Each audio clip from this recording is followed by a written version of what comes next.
जय भोलेनाथ जी की।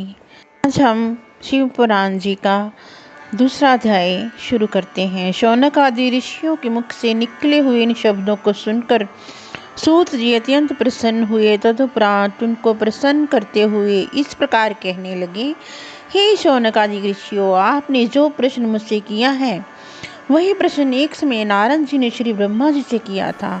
उस समय श्री ब्रह्मा जी ने उन्हें समुचित उत्तर देकर प्रसन्नता प्रदान की थी। मैं आपसे वही प्रसंग कहता हूँ। एक बार देव ऋषि नारद जी तपस्या करने के निमित्त हिमालय पर्वत पर जा पहुंचे और वहां श्री गंगा जी के तट पर बैठकर अत्यंत कठिन तपस्या करने लगे। उन्होंने निश्चल भाव से सहस्रों वर्षों तक घोर तपस्या की। उनकी उस उग्र तपस्या को देखकर देवताओं के राजा इंद्र भयभीत हुए। उन्होंने ये समझा कि नारद जी मेरे इंद्रासन पद की प्राप्ति के लिए ही संभवतः ऐसी कठिन तपस्या कर रहे हैं। अस्तु इंद्र ने भयभीत होकर ये विचार किया कि मुझे किस प्रकार नारद जी की तपस्या में विघ्न डाल देना चाहिए। यह निश्चय करके उन्होंने अपने मित्र कामदेव को अपने पास बुलाया। जब कामदेव उनके पास आ गया तब उन्होंने संबोधित करते हुए ये कहा, हे मित्र, तुम्हारी सहायता से मैंने अनेक अहंकारियों के अहंकार को नष्ट कर दिया है। इस समय नारद जी हिमालय पर्वत पर बैठे हुए शिव जी की तपस्या कर रहे हैं। मुझे भय है कि कहीं मैं अपनी तपस्या द्वारा मेरे इंद्रासन को न छीन ले। अतः तुम कोई ऐसा उपाय करो जिससे नारद जी की तपस्या भंग हो जाए। सूत जी बोले, हे ऋषियों, इंद्र के मुख से निकले हुए इन शब्दों को सुनकर कामदेव ने उन्हें मनोकामना सिद्धि का विश्वास दिलाते हुए नारद जी पर विजय पाने के हेतु अपनी संपूर्ण सेना को तैयार किया। तदुपरांत उसने नारद जी के समीप पहुंचकर वहां चारों ओर अपनी माया फैला दी। कामदेव के प्रभाव के कारण उस निर्जन स्थान में भी अनेक प्रकार के पुष्प खिल उठे और एक कोकिल आदि पक्षी अपनी मीठी बोली से सब ध्यान अपनी ओर आकर्षित करने लगे। हृदय में कामदेव को जगाने वाली तीनों प्रकार की शीतल मंद सुगंध वायु बहने लगी। अपनी इस विजयिनी सेना को देखकर कामदेव के हृदय में अत्यंत प्रसन्नता हुई। वे अपनी शक्ति पर जो कुछ भी कर सकता था उसे कर चुका, परंतु उसके कृत्यों से नारद जी का मन तनिक भी विचलित नहीं हुआ। हे ऋषियों, नारद जी का मन विचलित न होने का जो कारण था उसे मैं सुनाता हूँ। कारण केवल यही था कि जिस स्थान पर नारद जी बैठे हुए तपस्या कर रहे थे उसी स्थान पर एक बार पहले सदाशिव ने कामदेव को जलाकर भस्म कर दिया था। तदुपरांत उसे जीवित होने का वर देकर ये कहा था कि अन्य स्थानों पर तेरा प्रभाव भी भले ही हो, परंतु इस स्थान पर कभी प्रभाव नहीं हो सकेगा। यही कारण था जिससे कामदेव निराश एवं लज्जित होकर इंद्र के पास लौट गया।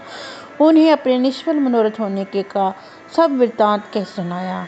कामदेव की बात सुनकर देवराज इंद्र की सभा के संपूर्ण सभासद नारद जी की स्तुति एवं प्रशंसा करने लगे। हे ऋषियों, इधर अपनी तपस्या के पूर्ण हो जाने पर नारद जी को योग दृष्टि द्वारा जब ये ज्ञात हुआ कि उन पर विजय प्राप्त करने के लिए यहाँ कामदेव आया हुआ था, परंतु वह असफल मनोरथ होकर लौट गया है, तो उनके हृदय में कुछ अहंकार उत्पन्न हो गया।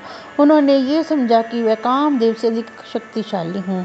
इस रहस्य को वह नहीं जान सके कि ये मेरा नहीं अपितु इस तपोभूमि का प्रताप है। अस्तु नारद जी अपने तपोबल पर अत्यंत गर्व करते हुए वहां से उठकर शिव जी के पास जा पहुंचे और अत्यंत प्रसन्न होकर उन्हें अपनी तपस्या का सब हाल सुनाने लगे। नारद जी की बात सुनकर शिव जी ने उन्हें समझाते हुए कहा, हे देव ऋषि, कामदेव पर विजय पाने की सामर्थ्य तीनों लोकों में किसी के पास नहीं है। तुमने मुझसे तो ये बात कही, परंतु मैं तुम्हें समझाता हूँ। तुम विष्णु लोक में जाकर इस बात को मत कहना। तुम इस बात को अपने मन में गुप्त ही रखना। हे ऋषियों, अहंकार में डूबे हुए नारद जी को शिव जी की ये बात अच्छी नहीं लगी। अस्तु वह उससे विदा लेकर ब्रह्मा जी के समीप जा पहुँचे। वहाँ भी उन्होंने अपनी प्रशंसा करते हुए तपस्या तथा कामदेव पर विजय पाने का वृत्तांत कह सुनाया। अपने पुत्र नारद के इस अहंकार को देखकर ब्रह्मा जी ने भी भगवान सदाशिव की भांति उन्हें बहुत कुछ समझाया, परंतु नारद जी के हृदय में अहंकार अपना घर घर बैठा था, इसलिए पिता का समझाना भी उन्हें अच्छा नहीं लगा और वे वहां से उठकर विष्णु लोक में जा पहुंचे। नारद जी को आया हुआ देखकर भगवान विष्णु ने अपने आसन से उठकर उन्हें अपनी छाती से लगाया और कहा, हे देव ऋषि, अब तक आप कहाँ थे? ये सुनकर नारद जी ने अपनी तपस्या तथा कामदेव पर विजय प्राप्त करने का संपूर्ण वृत्तांत उससे भी कह दिया। उस समाचार को सुनकर भगवान विष्णु शिव जी की समझ कर मन ही मन हंसते हुए बोले, हे नारद जी, जो मनुष्य ब्रह्म ज्ञानी नहीं है और पर ब्रह्म की आराधना से रहित हैं, उन्हीं के हृदय में मोह की उत्पत्ति होती है। आप तो ब्रह्मचर्य व्रत को धारण करने वाले हैं, तब भला कामदेव आपका अनिष्ट कैसे कर सकते हैं? भगवान विष्णु के मुख से इस शब्दों को सुनकर नारद जी और भी अहंकार में भर गए। इस प्रकार विमान पूर्ण वचन बोले, हे प्रभु, मुझे ये शक्ति अपनी कृपा से ही प्राप्त हुई है। हे ऋषियों, इतना कहकर नारद जी भगवान विष्णु से विदा लेकर चल दिए। उस समय भगवान सदाशिव ने अपने हृदय में ये इच्छा की कि मुझे नारद का अहंकार दूर कर देना चाहिए। अस्तु, उनकी इच्छा से जिस मार्ग से नारद जी चल जा रहे हैं, उस मार्ग में स्वर्ग के समान सुंदर एक श्रेष्ठ नगर शीघ्र ही बस गया। उस नगर में शील निधि नामक राजा राज्य करता था। जिस समय नारद जी उस नगर में होकर जा रहे थे, उस समय उस राजा की कन्या के स्वयंवर का आयोजन हो रहा था। उस राजकन्या की सुंदरता पर संपूर्ण संसार मुग्ध था। नगर निवासियों द्वारा जब नारद जी को ये वृतांत ज्ञात हुआ तो वह भी उस स्वयंवर सभा में जा पहुंचे। अब राजा शील निधि ने अपनी सभा में नारद जी को पधारते हुए देखा तो उसने आगे बढ़कर उनका अत्यंत सम्मान किया। फिर उन्हें ले जाकर अपने आसन पर बैठा दिया। इसके उपरांत उस राजा ने अपनी परम सुंदर कन्या को भी बुलाकर नारद जी के सम्मुख उपस्थित कर दिया। बहुत समय तक नारद जी उस कन्या के अनुपम स्वरूप को अपलक दृष्टि से देखते रहे। तदुपरांत जब उन्होंने उस कन्या के लक्षणों का विचार किया तो यह पाया कि जो भी मनुष्य इस कन्या का पति होगा वह संसार में अमर होकर अक्षय कीर्ति को प्राप्त करेगा और युद्ध में भी कभी किसी से परास्त न हो सकेगा। कन्या के इन लक्षणों को विचार कर नारद जी वहां से उठकर अपने मार्ग पर फिर चल दिए, परंतु इस समय उनका मन काम में के वशीभूत होकर उस कन्या को स्वयं प्राप्त करने को लालायित हो रहा था। इस प्रकार वे अपनी बुद्धि के विपरीत कामदेव के जाल में फंस चुके थे। उन्होंने ये भी विचार किया कि जब तक मैं सुंदर नहीं हूँ तब तक मुझे उस कन्या का मिलना असंभव है, क्योंकि स्त्रियां सुंदरता को ही अधिक प्यार करती हैं। अस्तु, मुझे यह उचित है कि मैं भगवान विष्णु से उनकी सुंदरता मांग लूं और राजकुमारी को मोहित कर अपने साथ विवाह करने के लिए उसे तैयार कर लूं। हे ऋषियों, इस प्रकार निश्चय करके नारद जी वहीं मार्ग में एक स्थान पर बैठकर श्री विष्णु का ध्यान करते हुए प्रार्थना करने लगे। हे प्रभु, संसार में आपके समान मेरा हित चिंतक कोई नहीं है। अस्तु, आप यहीं प्रकट होकर मेरा मनोरथ पूर्ण करें। नारद जी की प्रार्थना को सुनकर श्री विष्णु जी उसी स्थान पर प्रकट हो गए। जब नारद जी ने उन्हें अपना मंतव्य सुनाया तो उन्होंने उत्तर दिया, हे नारद, जिस प्रकार वैद्य रोगी की इच्छा के प्रतिकूल भोजन देता है, उसी प्रकार मैं भी आपकी सेवा करूंगा। इतना कहकर श्री विष्णु अंतर्ध्यान हो गए। नारद जी उनको गूढ़ वचनों का भावार्थ नहीं समझ सके, परंतु नारद जी का संपूर्ण शरीर श्री विष्णु जैसा हो गया, परंतु उनका मुख बंदर जैसा बना रहा। नारद जी वहां से उठकर शीघ्रता पूर्वक पुनः राजसभा में जा पहुंचे।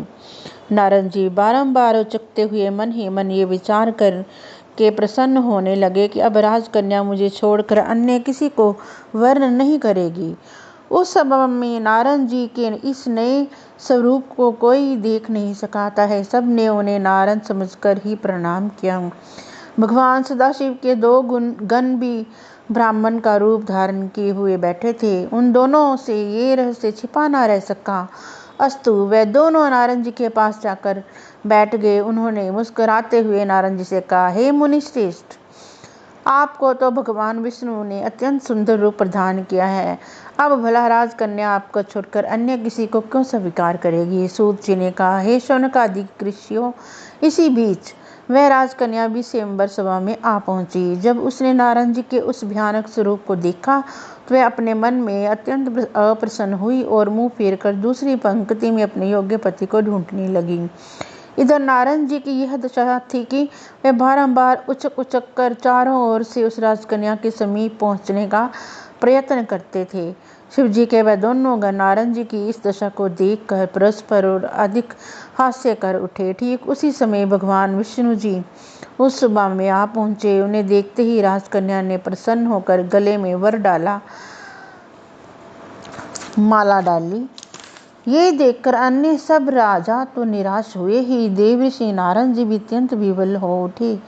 उस समय उन दोनों शिवगणों ने नारद जी से ये कहा, हे मुनिराज, आप इतनी दुखी क्यों होते हैं? कृपा करके हमें अपने मुख को किसी दर्पण में तो देख लीजिए।